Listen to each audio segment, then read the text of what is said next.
chapter 2, Mishnah 9. So, it says that, if you acquire words of Torah, you acquired, life in the world to come. It's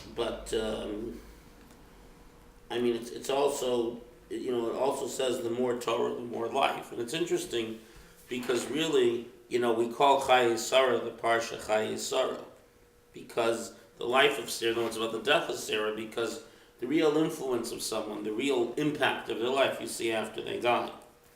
So I was at the Lubavitcher Rebbe's gravesite, the 3rd of Tammuz, which was just Tuesday, which was the yard site. And waited there for hours and hours. There were tens upon thousands of people there, not just from Chabad. But what's really interesting is you look, it's 19 years, it's almost 20 years down the road, and you see Mar B'chaim, a lot of life. There's a tremendous amount of influence, and that influence continues to affect the way people live and so on.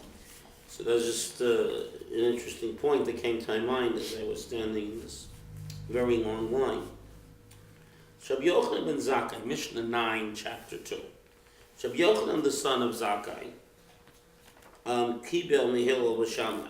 So it's interesting, we actually jumped out of the tradition of reception for a while, and we talked about the different descendants of Hillel and so on. But now we go back to Rabbi Yochanan ben Zakkai, because the line of the Nesiim, the line of the princes, was not the same as the line of the leadership. Like Rabbi Gamliel or Yehuda Nasi were leaders of the community, but only Rabbi Gamliel led the yeshiva. And so Rabbi Yochanan ben Zakkai was the next one to follow, not only of the Gamliels or Shimons. It's only the later Rabban Gamliel, who we met before, who actually was also the leader of the yeshiva. So the position of the Nasi, the head of the Jewish people, though he was always one of the rabbis in the Mishnah, doesn't necessarily mean that he's the primary source of the tradition. So now we go back temporarily to where we left off, because if you remember, we went through a bunch of Hillel's kids and grandkids. Now we come back to the actual recipients. So Rabbi Yochanan ben Zakkai received from Hillel and Shammai. Now other people received from Hillel and Shammai.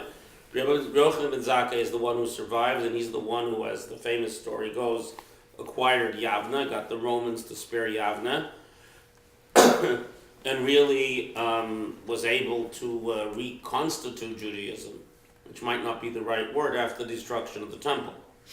Basically, he didn't add anything new to Judaism, but clearly the temple was the center of Judaism, the Beit HaMikdash was the center of Judaism, and everything was secondary to it. All of a sudden, you had a Beit HaMikdash-sized hole in Judaism, so the role of prayer had to be expanded, the role of Torah study had to be expanded, and so on. In other words, they already existed, but they expanded to fill the vacuum. In other words, originally communal prayer and a tremendous focus on Torah study were complementary to the temple. Now they became its replacements. Yochanan ben Zakkai, who by convincing the Romans to spare Yavna saved Judaism, Kibel, he received from Hillel and Shammai. Hu Yomer, he used to say, Im lamadat Torah habe, if you've learned much Torah, something he knew about, Al tachzek tov al atzmacha, do not bear goodwill to yourself. Ki lekach nitzarta, that is why you were created. So there's a couple important points here. One is that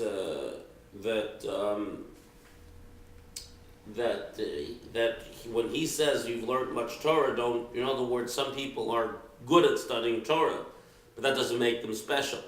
And it's really interesting because Yochanan ben Zakkai is really echoing something that the Baal Shem Tov said so many thousands of years later, after another destruction, after the Chmielnicki massacres and the conquest of the rest in Ukraine and Poland and eastern Poland by Russia.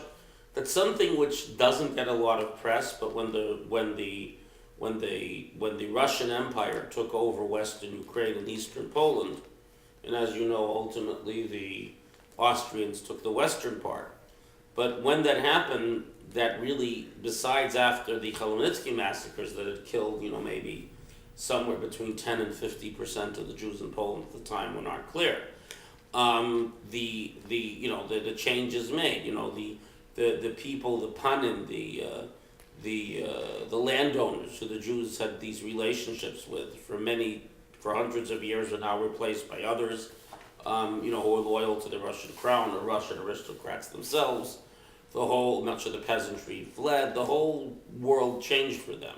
So between the Khmelnytsky Wars and the Swedish Wars and the conquest of the eastern provinces of Poland, which later became Belarus and the western Ukraine, which were the areas that actually had Jews. Russia proper had no Jews.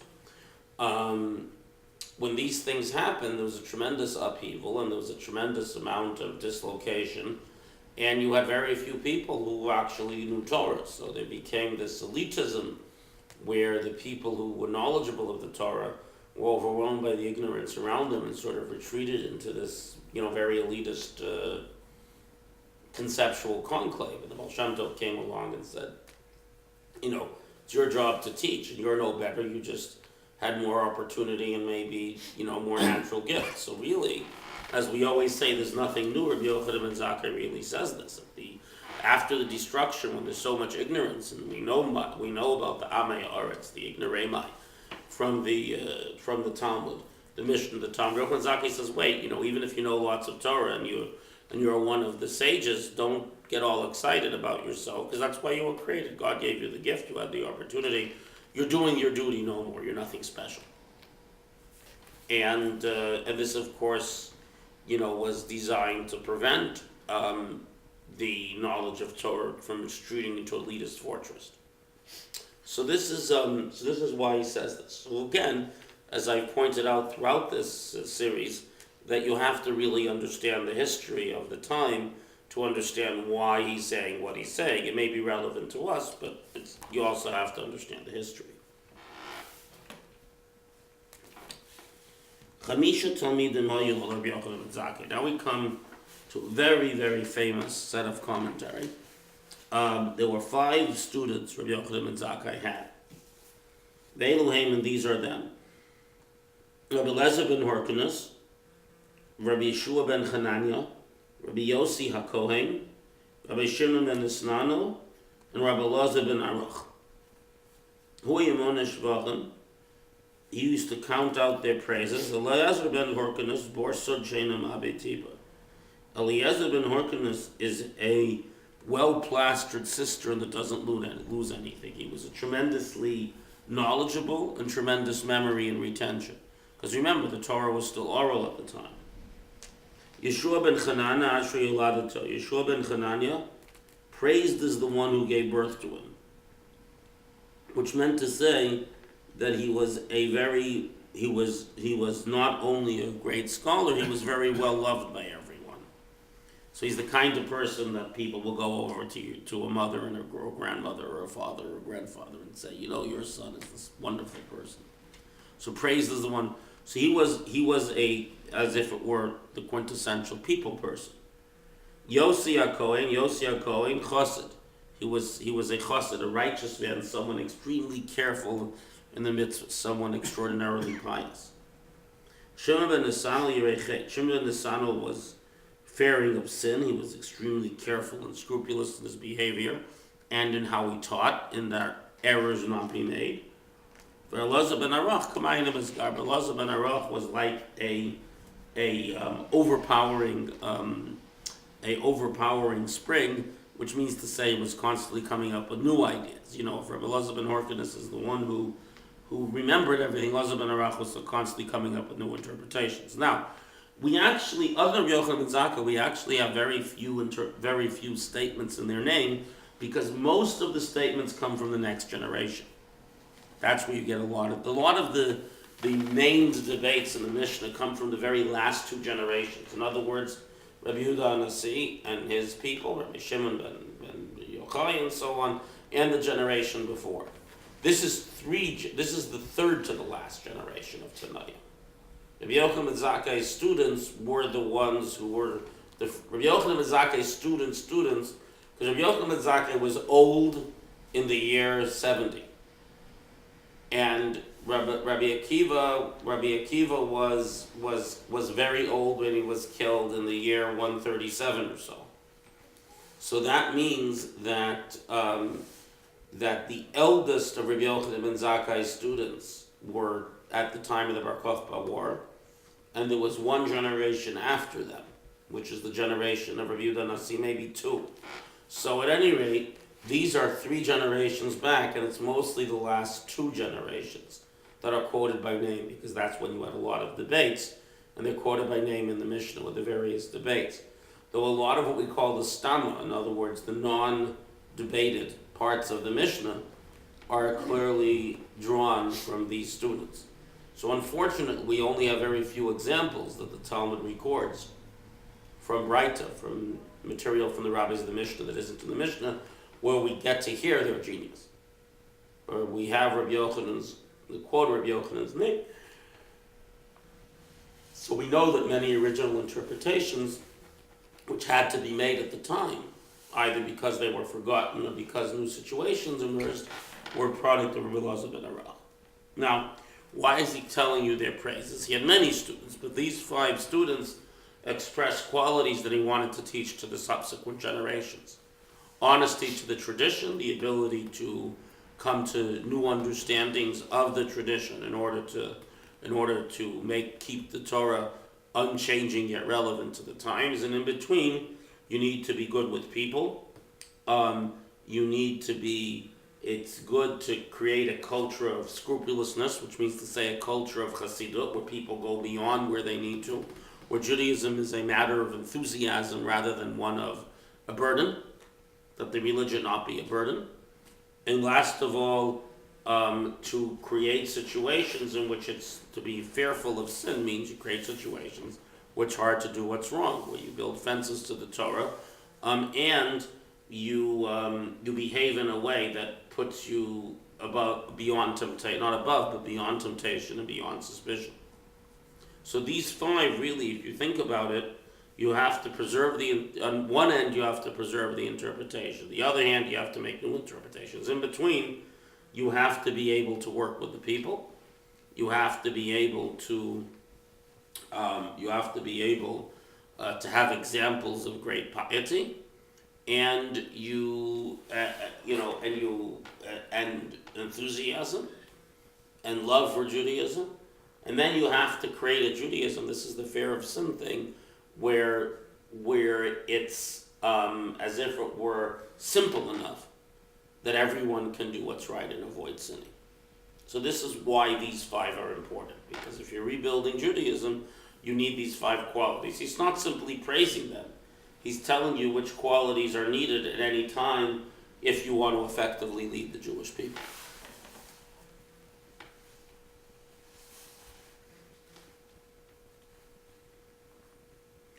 And Maimonides is the one who makes the point that it's when people love you that you say praised is the one who gave birth to you, because book knowledge you can acquire anywhere, but menschlichkeit, decency, we assume you acquire in the home.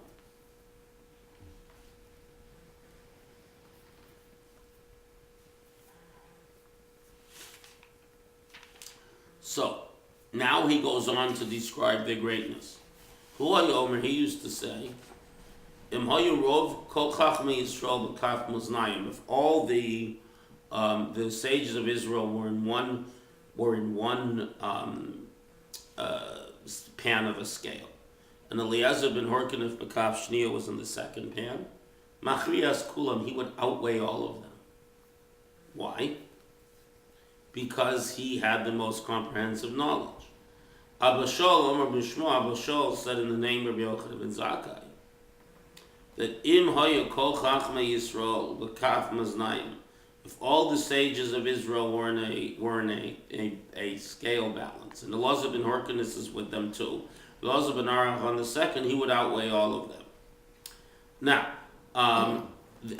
this statement is, the commentaries explain that in terms of knowledge, Eliezer ben Hyrcanus was the greatest. In terms of the ability to understand and penetrate to the depth of the idea, but no idea, Eliezer ben Arach was the greatest. So when we want to say how great Rabbi Elazar ben Arach was, we have to say that his greatness is of a different variety, and therefore he outweighs even Rabbi Elazar ben Hyrcanus. In other words, the fact that Abba Shaul makes the statement Rabbi Elazar ben Arach tells you that the statement wasn't as well known as Rabbi Elazar's other statement, Rabbi Yochanan ben Zakkai's other statement. And therefore we need to include the premise that Rabbi Eliezer ben Hyrcanus would also be in the other pan of the scale. Now, as we'll see, this is a very famous piece that comes up. He says, what's the best way to be? And each one of them comes up with an idea, and Elazar ben Arach comes up with the best idea each time. So who are you? Amar lahem. So Rabbi Yochanan ben Zakkai said, Tzuru, go out into the real world and see. In other words, he says, don't just theorize based on the verses in the Torah and so on. Go look. Eizu derech tova sheyidbak baha adam. What is the best way, the best path in life a person should cleave to? So Rabbi Eliezer ben Hyrcanus says, ayin tov, a good eye. Rabbi Yeshua says, chaver tov, a good friend. Rabbi Yosi Omer shachin tov, a good neighbor. Rabbi Shimon Omer haroa sanola. Rabbi Shimon says, he who sees what will come in the future of any action or choice. Rabbi Elazar says, Leiv Tov, a good heart. Now, there are many, many ways of looking at this, but let's be technical first. Rabbi Elazar says, what's the best way? Ayin Tov, a good eye, right? Rabbi Elazar's big thing is that he looks at the whole Torah and sees it as a single entity. He sees it all as related. So he says, a good eye means? Don't just look at a person here and now, look at who they've been, look at what they've been through, look what they can be, look at their potential. He looks at the big picture of humanity. And that's the way to live. Look at the big picture, not at how someone seems at the moment. Rabbi Yeshua, who is the people person, says the best thing to have is chaver tov, a good friend. If you have a good friend, he won't let you make a mistake. He'll tell you what's right. He won't, because we're blind ourselves, but we're blinded by our own issues, we're not blinded by someone else's issues. Rabbi Yosi, Omer Rabbi Yosi, is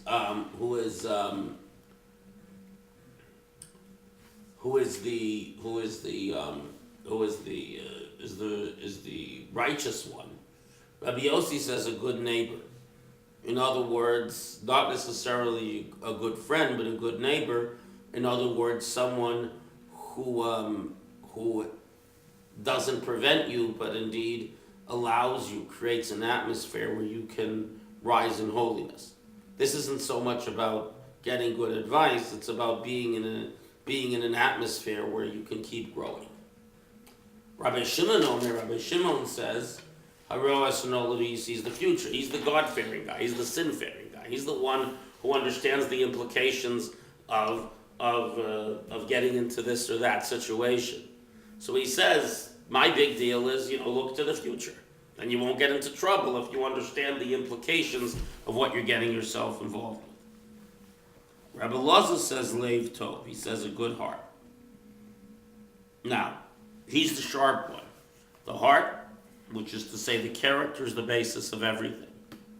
Now, the question is, didn't the other rabbis know this? But the point is that they say, what's a good path? This is what we need to work on. Rabbi Elazar says, you really can work on your heart. In other words, he says that whether one reaches this level or not is a function of your character. So really, the deepest thing you need to do is work on your character. That the ultimate path isn't even the path, but that which causes all the paths. Amalem says, Ron is to Elazar ben Arach. I see Rabbi Yochanan ben Zakkai said, I see his words more than your words. We can also read it from your words. In other words, I see his words from your words because the very fact you said these things are important, the good heart brings to all those things. Because his words include your words. So in other words, it's not like I think he said something better. I think he said something more inclusive. Now,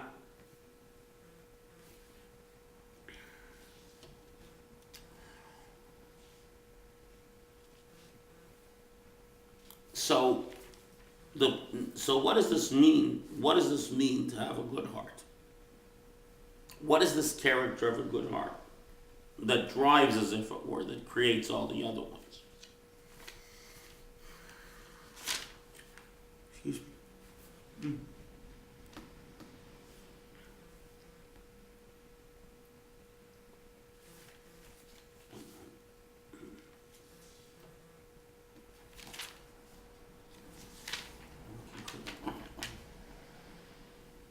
Okay.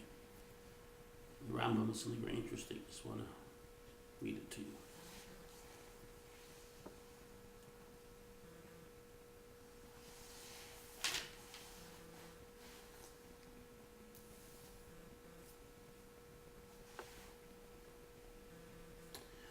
Okay, so the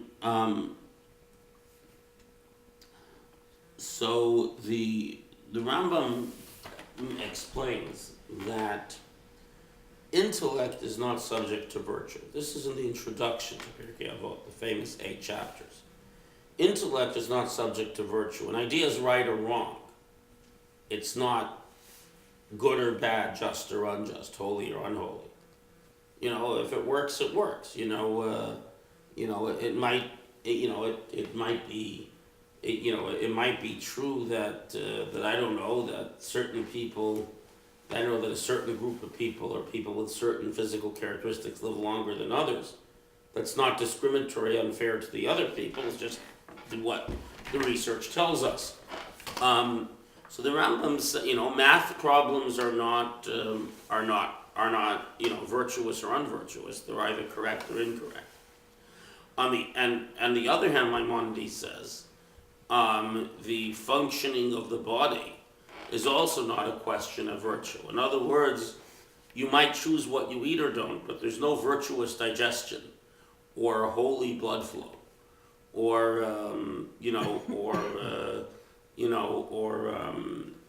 a righteous and honest endocrine system. You know what I mean? Those are things that you don't control at all because they're an intrinsic part of the organism.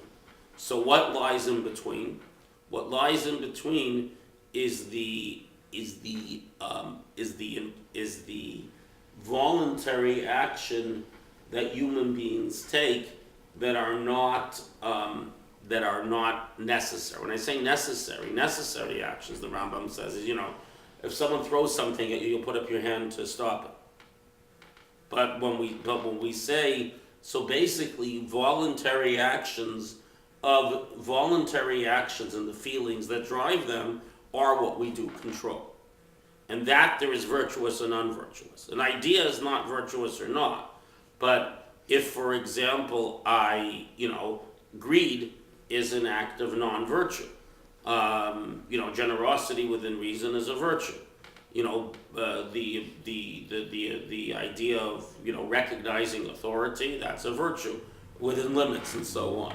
So the heart is the metaphor in rabbinic literature for the emotional experience, for the voluntary emotions, the voluntary feelings and actions. So he says that Leiv Tov, that a person who understands how they should live, which the Rambam says is sort of this, middle road.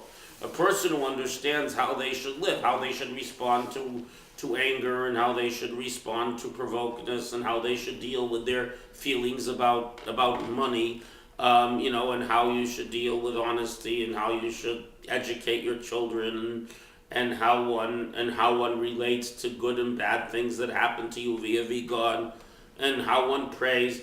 All these things are a function of a choice to act upon a certain way of looking at life. You choose to act upon a certain idea. You choose to look at things through the lens of a certain idea. And that's exactly what's going on over here. So that's why Leiv Tov, so Rabbi Elazar ben Arach goes to the bottom of it. He says ultimately all these things are driven by Leiv Tov. In other words, whether you choose good friends or whether you see the future and the results of your actions, whether you you look at people favorably or situations favorably, these are all a function of the willingness and to do the virtuous and to not do the not virtuous. Which brings us to the next thing where he says, go look for the bad thing. So Amar Lahem, he told them, Tsuru, go out and see. What is a bad way? What's the bad thing a person should keep away from? Rabbi Elazar says a bad eye, Rabbi Yeshua says a bad friend, Rabbi Yosi says a bad neighbor, Rabbi Shimon says he who borrows and doesn't pay back. So the bad neighbor, bad friend, we know. The one who borrows and doesn't pay back is the one who doesn't see the future. Right? The person who borrows and doesn't pay back is the person who takes from others without seeing they can give back. And in general, we're always borrowing from our futures and so on. So if you borrow from your youth and waste it, then you don't have anything left from it in the future, and so on. And whether you borrow from man, or you borrow from God. Borrowing from God means God gives you years. Do you just fritter them away, or do you invest them? As it says, a wicked man borrows and doesn't pay, but a righteous person graciously gives. Rabbi Elazar says, Levra, a bad heart. In other words, a person who chooses not to act upon a given view of the world. A levra, a bad heart, means that you're not willing to seek and demand of yourself virtue in every situation. And he says, I see his words from your words, because included in his words are your words.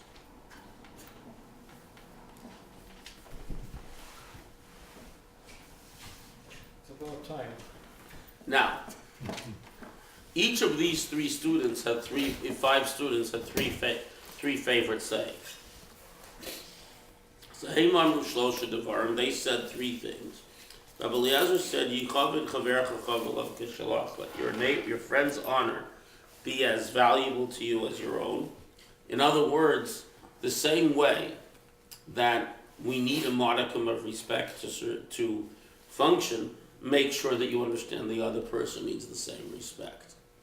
Do not be easily angered, because again, anger means you sort of blame the other person, which A, you don't know his situation, and B, if something negative happens to you, ultimately it's divine providence anyways. So that person may have made a bad choice, but it's no reason to get angry. So don't be easily angered. Sometimes you might have to show anger to improve people's behavior, but don't actually be angry. And do tshuva one day before you die. Since no one knows how long they live, it means to say it means two things. A person should constantly be doing tshuva, but a person should constantly be aware, not in a morbid way, of their own mortality. Basically, we say, hopefully, whatever, God willing, the last moment comes, you want it to be involved in something virtuous. And warm yourself by the fire of the sages. But be careful with we had this earlier in the first chapter, but in their ember, you don't get burned. They bite like a fox. And their sting is the sting of a scorpion. And their hiss, is the hissing of a poisonous snake. And all their words are like fiery coals. Now, what he means to say is, like with a fire, you don't want to fall in and burn yourself. And the point being, you should be close to the sages, but you should give them the sufficient respect that you don't become too familiar. However, since we're talking here about their words and not their personalities, there's another whole approach to this, which basically makes the point that you have to be careful with what they say, because the sage's job is to preserve the Torah and to pass it to the next generation, which means they have to speak in highly content-heavy and intense ways. So be careful of the words. Don't imagine, if it just sounds simple, that you understand the whole thing. You know what they're saying. Because that way you'll get burnt and bitten and poisoned and so on.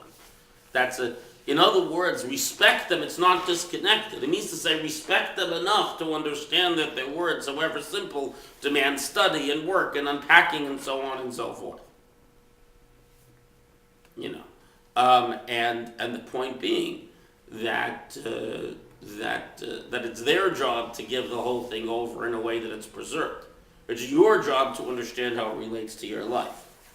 The most dangerous thing you could do is to approach it simplistically. The most dangerous thing you could do is imagine that their words are only to be taken at face value, because then you come to ridicule them and to treat them with contempt because they seem so simple, or they seem so strange. When in reality, you have to look carefully at everything they said, because there are many reasons why they spoke, first of all in a very condensed way, but also allegorically and so on. And this, I believe, is the most correct statement, because if you notice, it talks about their words, not about them. So it's not that they're vindictive people. It's that, and the point is that, and the point of all these things is, the fox and the scorpion and the snake, they all bite you when you're not looking. They all get you, right? The scorpion's in your sleeping bag, and the snake you step on walking in the grass, and so on. So the point is that you think you're safe, you think you understand what's going on, and you might not. So give them the respect of understanding that their words are extremely dense and extremely deep, and you got to spend time on them, and then you'll benefit from them. And that's with fire. When you deal with fire, if you transport it properly, and you focus it properly, and utilize it properly, you do well. If you get too close to it, you get burnt. And by the way, one of the interesting things is that you don't want the fire directly on your food, right? You want it some distance to give the food a chance to develop. You don't want to simply, as if it were, swallow their words whole. You want to leave some distance so you can grasp the full heat radiating from it and so on. So I'm pretty sure this is, that this line of commentary, I think, is the most accurate as to what Rabbi Yochanan and Zakkai was trying to say. Now, Rabbi Yeshua, Rabbi Yeshua is the people person. Rabbi Yeshua is the person who made the point of loving others and therefore was beloved by others. So Rabbi Yeshua paradoxically tells us about the negative things, because he loves people and he understands how to live, and he understands the things that do the opposite. Rabbi Yeshua says ayin hara, an evil eye, basically jealousy, the yetzer hara, and an evil inclination, which basically means someone who doesn't control their desires, the sinas habriyos, and hatred of other people. Jealousy is you want something that someone else has, but you just want it. So the person who's greedy and wants things they don't have, that's a source of great frustration and is bad for you. Looking at other, obviously pursuing one's desires is negative, and hating people. You might be a very pious person, but if you hate other people, in other words, you look down on them and you raise yourself up by the denigration of others. And in general, you are quick to be critical and quick to reject them and essentially not like them. So that is what drives a person out of the world, because these are the qualities that make for a person who is not a person who is integrated with others and cares about others. So even if a person is very pious, if you're greedy and jealous, if you don't control your physical desires, and you don't regulate your relationships to other people, so you can have all the Torah and good deeds in the world, you really have nothing. Rabbi Yosi says, who is the chassid, he's the person who's extremely scrupulous, so let your friend's money be as valuable to as your own. Now here's an important point. These are all beyond the letter of the law. Really, you're allowed to be concerned with your own property more than your friend's property. But he says, what's a righteous person who goes the extra mile? That you treat another person's property as much as your own. V'haskin atzmecha l'lomod Torah. Prepare yourself to study Torah. In other words, understand that acquiring Torah demands effort, and most of all moral effort.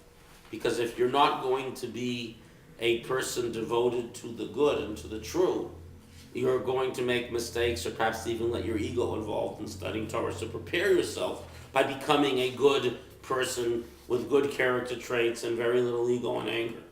Because it's not an inheritance to you. It's not aristocracy. Just because your father was a scholar, just because you went to a great yeshiva, that doesn't mean anything unless you have a character that makes sure you interpret and present the Torah properly.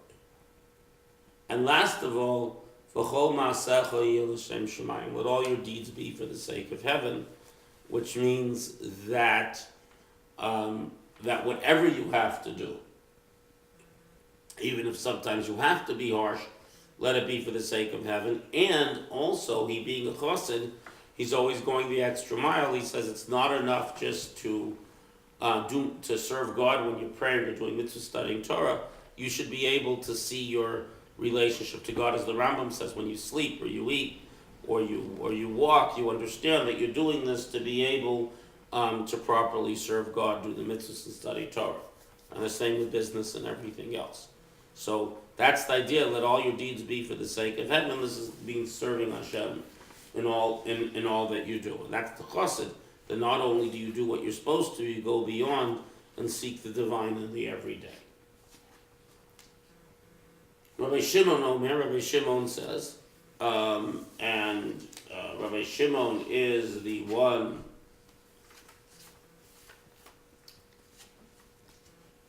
who is the Yirei Chet. He is the one who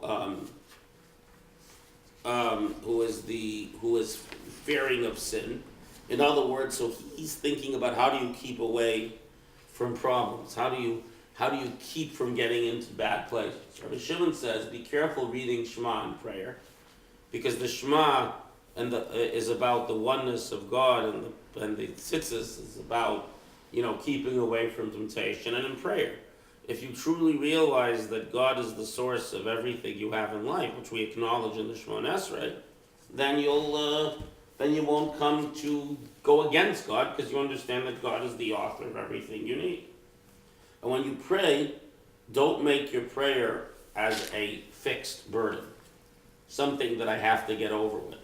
Elarachim v'sachanun, but seeking mercy and supplication before God. As it says, who God is merciful and kind, Arach apayim, long to anger, v'rav chesed, and full of kindness, v'nicham al hara, and regrets and reverses any evil he plans. So basically he says that if you want to be a Yirei Chet, if you want to fear sin and keep away from sin, you need to be aware of God's presence, and keeping away from sin is after the fact too. Before the fact, be aware of God's presence. After the fact, understand that God is merciful and forgiving. So if you messed up, that doesn't mean you can't be a sin-fearing person, a God-fearing person. Pray with meaning and feeling. In other words, treat prayer as a conversation with Hashem, both for the future and the past. But if it becomes a perfunctory burden, if it becomes another box I have to check, even if you believe in God, that's not the purpose of prayer. And Lubavitch Rebbe explains that prayer is different from all the mitzvot, because all the mitzvot are about doing them. Prayer is about feeling, as we talked about when we studied prayer. So prayer is about a feeling. It's about being in a state of communication and conversation with God. It's about God being real to you. And that's the way you avoid sin, both before the fact and after the fact.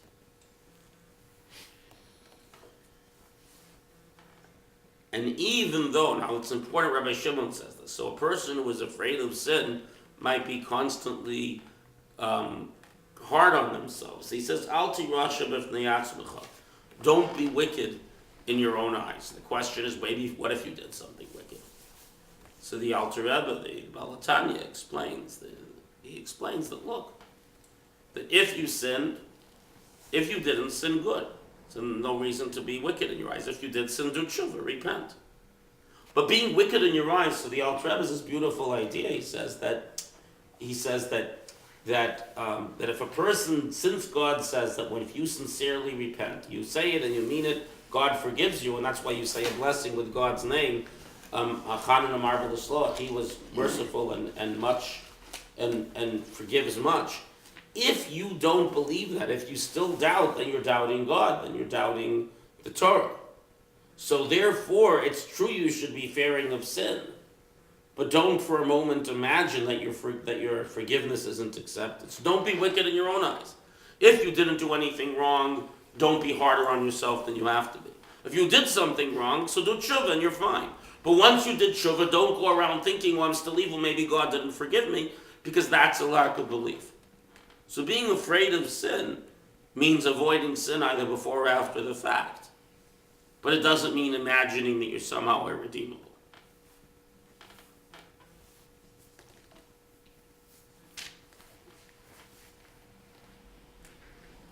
Rabbi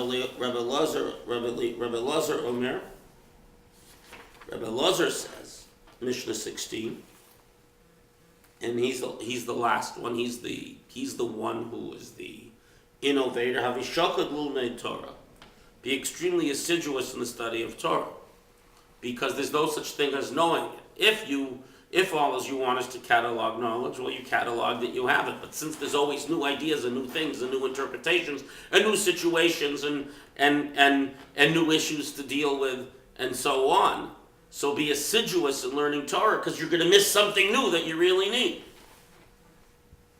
The dama shetashiv lapikoros, and know what to respond to a heretic. In other words, respond to questions, because either he's a real heretic, in which case you have to stop him from influencing others, or he's a confused heretic, in which case you have to unconfuse him. In other words, the same business of interpreting the Torah in a logical and vigorous way, that's exactly the way you need to deal with the challenges, not the challenges of, well, how do I live with the Torah, but to those who challenge and criticize the Torah itself. The same way that you have to be aggressive about applying the Torah, you have to be aggressive about understanding what the problems are and dealing with them. You can't ignore them. Sometimes you have to respond to someone who's malicious in their intent, and sometimes you have to respond to someone who's asking questions that need to be answered. But the assiduousness and creativity in dealing with the challenges of the time doesn't stop with applying the halakha. It also applies to understanding the philosophy of Judaism and how to deal with it, and how to deal with new issues that emerge. Because there's always new issues, new problems, new questions about Torah itself and its veracity, not just the laws and practices of Torah. And that also means that just shut up and don't ask any questions is not an approach. Because he could just say, don't respond to that, because Rabbi Elazar ben Arach is saying, if there's a question, we have to reach the point. You know, your friend from Israel, what's it, Rabbi Polanski? As I said, I don't always agree with him about everything, but he said a very beautiful point from Rav Kook, which is something that is very powerful. He said that the questions that the various sort of anti-religious factions asked, whether it be atheism or the various challenges to Judaism, the secular Zionism, and so on, those questions are designed that we dig deeper to find the answer. Now, the question of the atheist is a question, well, how do you find God? And that's a legitimate, and that's important to know. So Rabbi Arach is saying, understand that the questions need answers. Sometimes the answer demands a certain degree of faith, but that's the questions, they need the answers. And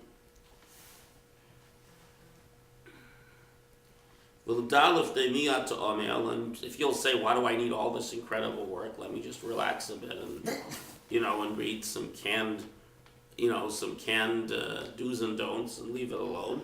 And know before whom you are toiling, who hired you for the work, that's God, and he will pay you the reward for your deeds. In other words, again, this is not something that you have a choice in. This is your job. If God gave you the ability and the talent, you have no right to let go of it.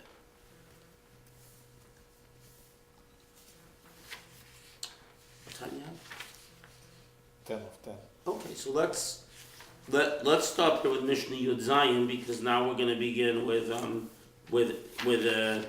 actually 2 generations hence. The next people we're going to talk to are Rabbi Akiva's friends, so at least a whole generation. And it's only 2 Mishnahs, but they're both important Mishnahs, and they're both a riff on Rabbi Elazar ben Arach's statement, "Know before whom you are working." But they deserve their own discussions. I don't want to rush it. So I think we'll stop here.